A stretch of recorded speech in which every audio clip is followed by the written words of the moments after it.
आज देखंतु आपणक पई आउ गुटे मु नुआ अपडेट नै आछि जोटा कि आपणकर भत्ता टंका को नै देखंतु आपणकर बयस जदि 60 वर्ष हो जाइछि एवं आपण माने एबे जदि भत्ता टंका पाउ नाहंती ताहले आपणक पई गुटे बहुत बड़ खुशी खबर आछि जाइछि आपण माने एथरा जाय कि भत्ता टंका पाई परिबे काहेकि ना आउ कम दिन भितरे राज्य सरकार तरफ मधुबाबू पेंशन योजना अधीन 6 लाख लोकंको सामिल करा जिवो।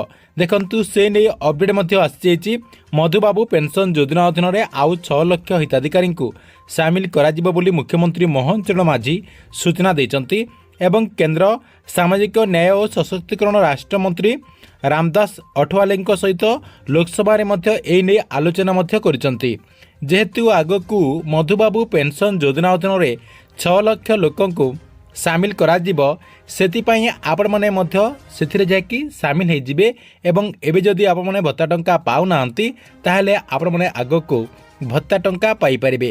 तबे सरकार तरफ एई जो भत्ता टंका दिया जिवो केबे दिया जिवो एवं से नै कोन सबु तथ्य गुडिक रहिछि एवं आपण माने केमिति आवेदन कले आपणकर जो फॉर्म रहिछि सेही फॉर्मटी खूब शीघ्र जाकि एप्रूव हेबो से नहीं कौन सबू तथ्य गुड़िक रही आपण को मुझे वीडियो माध्यम गोटे गोटे कर जनईदेवी जहाँकि आपण मैंने से नहीं पूरा इनफॉरमेशन टी जानीपारे से भिडटी को बिना स्किप करके शेष पर्यंत देखंतु ता पूर्व वीडियो को गोटे लाइक कर दिंतु एवं जो मैंने चैनल टी को एजाए सब्सक्राइब करना चैनल टी को सब्सक्राइब कर दिंतु। प्रथम देखंतु आपण मानक मु जणे दउची जे जेउ मानकर बयस 60 वर्ष हो जाए से मैंने जाकि मधुबाबू पेंशन योजना अधीन भत्ता टंका पाई थांती।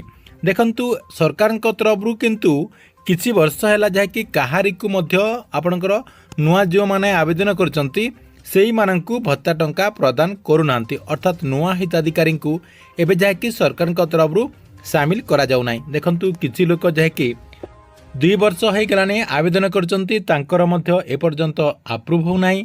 ता सहित किछि लोक जाकि 6 मास हो गलाने किछि लोकंकर मासे ऊपर हो गलाने किछि लोकंकर 3 मास हो गलाने कहबा के गले बहुत सारा लोक जाकि आवेदन करचंती जहाँकि सरकारଙ୍କର तथ्य अनुसार वर्तमान सुधा जहाँकि 6 लाख लोक आवेदन करिकी अपेक्षा कर रहिचंती जे सरकारଙ୍କ तरफरु भत्ता टंका केबे सेमानଙ୍କୁ मिलिबो एवं तांकरी फॉर्म टी को केबे सरकारଙ୍କ तरफरु एप्रूव करा जिवो।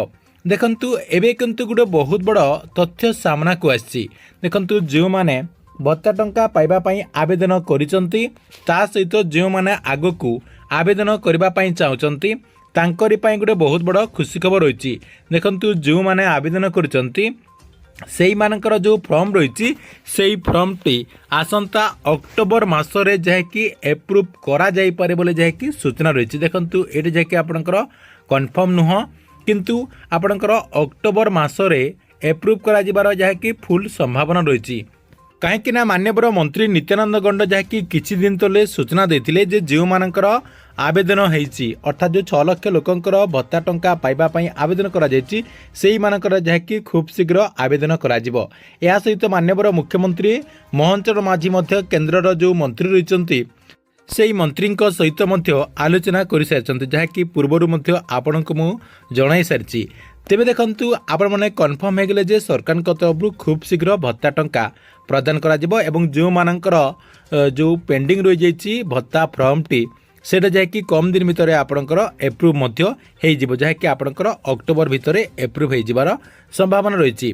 तेबे देखंतु जो मानकर बयस 60 वर्ष हो जाइछि एवं ए पर्यंत आवेदन करनांती से माने केमिति आवेदन कले तांकर जहाँकि खूब शीघ्र एप्रूव हेबो अर्थात कम दिन भितर केमिति तांकरी एप्रूव हेबो एवं पूर्वर जो माने आवेदन करचंती सेही मानक परे से मानकु केमिति अपेक्षा करबा पाई पड़िबो नाही से नै कोन प्रोसेस रहिछि। देखंतु आपनकु मु स्टेप बाय स्टेप जणे दोछि।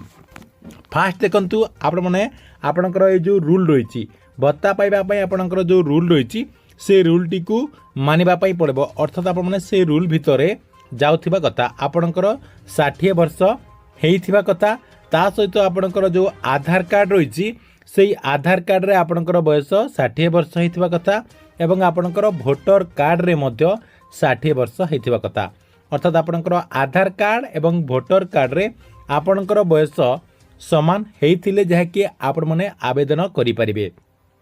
नेक्स्ट आपणकर गोटे बैंक अकाउंट मध्य थिबा कथा, आपणकर नारे गोटे बैंक अकाउंट थिबा कथा। आपणकर SBI हो कि आपणकर पोस्टल पेमेंट बैंक हो कि आपणकर बैंक ऑफ बड़ौदा हो, जेकोसी गोटे आपणकर बैंक अकाउंट रही थिबा कथा।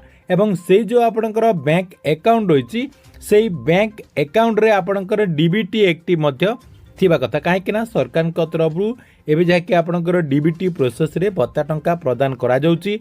आपणकर जदि DBT एक्टिव नथिबो ताहले आपणकर फॉर्म टी एप्रूव हेबो नाही एवं आपण माने आगु को भत्ता टंका मध्य पाई परिबे नाही। सेति पई आपणकर बैंक खाता रे DBT एक्टिव निहाती थिबा कथा।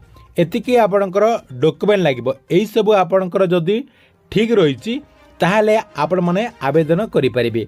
तेबे केमिति आवेदन करि परिबे देखंतु। आवेदन करबा पई कोन प्रोसेस रहिची, क्यों प्रोसेस रे आवेदन कले आपणकर शीघ्र जाकी एप्रूव हेबो देखंतु, से नै मध्य आपणको मो जणाइ दउची। आपण कोन करबे एई सब डॉक्यूमेंट गुडी को नै कि आपणकर जो नियरेस्ट CSC सेंटर रहिची सेई CSC सेंटर को जिवे। देखंतु CSC सेंटर को गला परे आपण माने जाकी सेई जगह रे एई डॉक्यूमेंट टी को देकी ऑनलाइन माध्यम रे आवेदन करदेवे। आवेदन कर सारा पर आपण मैंने जो CSC सेंटर रे आवेदन करथिबे से माने जाकी आपण को गोटे फॉर्म देबे। सेई फॉर्म टी को नेकी आसिकी आपण को पंचायत रा जो PO रहिचंती सेई PO को देखैबा पई पड़िबो। काहेकि ना PO आपणकर फॉर्म टी को वेरीफाई करिवे एवं आपणकर डॉक्यूमेंट देखिबे आपणकर सब किछि ठीक ठाक अछि कि नै से सब जाकी वेरीफाई करि सारिला परे आपणकर फॉर्म रे तांकर जाकी सिग्नेचर लागिबो। से जाके आपणकर सब किछि ठीक ठाक थिले आपणकर फॉर्म रे सिग्नेचर देबे। सिग्नेचर दे सारला परे तापरे आपण कोन करबे, आपणक जो ब्लॉक रहिछि ब्लॉक ऑफिस रे जाकी आपणको एई फॉर्म टी को डिपोजिट देबा पई पड़िबो। डिपोजिट देला परे आपणकर फॉर्म टी वेरीफाई करा जिवो। देखंतु किछि दिन परे आपणकर फॉर्म टी वेरीफाई हे जिवो। वेरीफाई हैला परे आपण माने जाकी खूब शीघ्र भत्ता पाइजिबो। आपणकर जदि फॉर्म टी एप्रूव हे जिवो ताहले आपण माने भत्ता टंका पाई परिबे। जहाँकि आपणकर जो भत्ता टंका आगो को मिलिबो आपणको जहाँकि अक्टोबर किंबा नवेम्बर मासरे आपणको जहाँकि प्रथम भत्ता टंका मिली पारे। काहेकि ना सरकार तरफ जेहेतु अक्टोबर मासरे आपणकर फॉर्म टी को एप्रूव करबा पई कुहा जाउची, अर्थात जो 6 लाख लोकंकर फॉर्म टी पेंडिंग रहि जाइची सेही मानकर जो एप्रूव करा जिवो सेही मानक सहित आपणकर फॉर्म टी मध्य एप्रूव हे जिवो। ता सहित देखंतु आपणकर फॉर्म टी जदि एप्रूव हे जाउची आगो को आपणकर भत्ता टंका मध्य वृद्धि हेबार संभावना रहिची। काहेकि ना आपण माने जानिथिबे भत्ता टंका जो माने पाउचंती सेमानकर भत्ता टंका 3000 टंका रो नेकी 3500 टंका करबा पई जाकी आलोचना करा जाउची। जेहेतु आपणकर आगो को पंचायत इलेक्शन आछि सेही पंचायत इलेक्शन पूर्व भत्ता टंका आपणकर वृद्धि हेई पारे। सेति पई जो मानकर बयस 60 वर्ष हे जाइछि एवं ए पर्यंत जदि भत्ता टंका पाइबा पई आवेदन करनांती ताहले आपण माने खूब शीघ्र एई प्रोसेस रे आवेदन करंतु। आपण माने जाकी एई प्रोसेस रे आवेदन कले आगो को भत्ता टंका पाई परिबे। ठीक अछि, एथिला आपणक पई भत्ता टंका को ने गुटे बड़ इनफॉरमेशन। आपण मानक वीडियोटी केमति लागिला कमेंट बॉक्स रे निश्चय गुटे कमेंट करिवे एवं प्रत्येक दिन गवर्नमेंट नुआ नुआ योजना गुड़िकर इनफॉरमेशन गुड़िक जानिबा पई चाहुतले आमर ए जो चैनल रहिछि एई चैनल टी को सब्सक्राइब करके रेगुलरली देखुतांतु।